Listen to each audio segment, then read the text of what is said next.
Chapter 4. 5:11 a.m., Wednesday, April 18th, 1906, below San Francisco. Far below San Francisco, the Pacific Plate grinds against the North American Plate. It rubs harder than it ever has. The two plates slip and twist, dirt and rock, stir and tumble. In an instant, 375,000 square miles shake violently.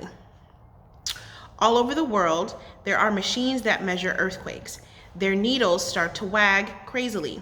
In those days, scientists measured earthquakes in a different way. Today, we use the Richter scale. The Great Earthquake was 8.25 by modern standards.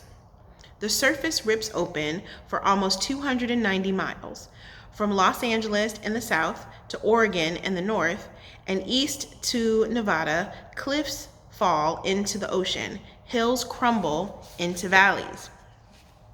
Mountains crack, rivers twist, ancient trees topple and crash. But San Francisco is at the center of the destruction. It sits on a bullseye of a target.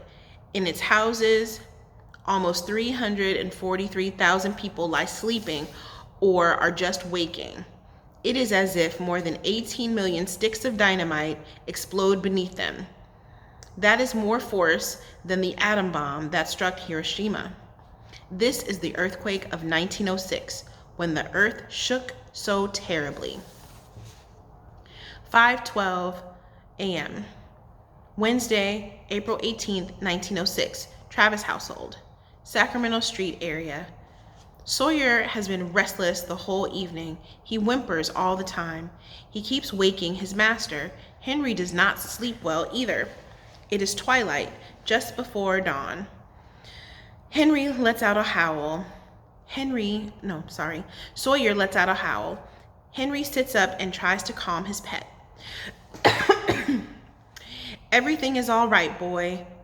Around the house is the same boring room, the same bureau, the same bookcase, the same desk. Then he sees the gleam on his new roller skates. They are hanging on the back of the chair. Perhaps not everything is boring. He can hardly wait to go skating. Suddenly, Henry hears a low rumble. It sounds like a train coming. His books bounce on the shelves as if they're alive. Henry has been through earthquakes before. He is not worried. The shaking stops for a moment. He takes a breath. The rumbling starts again. The bookshelf tilts back and forth. The books fall. Thud, thud, thud. Henry's heavy oak bed hops with them. It skips like a grasshopper. He holds his dog tight. More books spill out of the bookcase. The chest of drawers dances a jig. The walls groan. The wooden floor ripples like a wave of an ocean. Windows rattle. Doors thump in their frames. The whole house shakes, like Sawyer when he has an itch. Plates crash in the kitchen below. Pictures, and then the plaster drops from the wall. Old boards show through the gaps. Henry coughs in a growing cloud of dust, and still the shaking goes on. His bed and all his furniture circle in a slow waltz around the room. Then the window shatters. The shade flies up with a flap. The other houses in the neighborhood jerk about. Immediately across the street, the Smith's house falls apart. Bricks rain on the ground.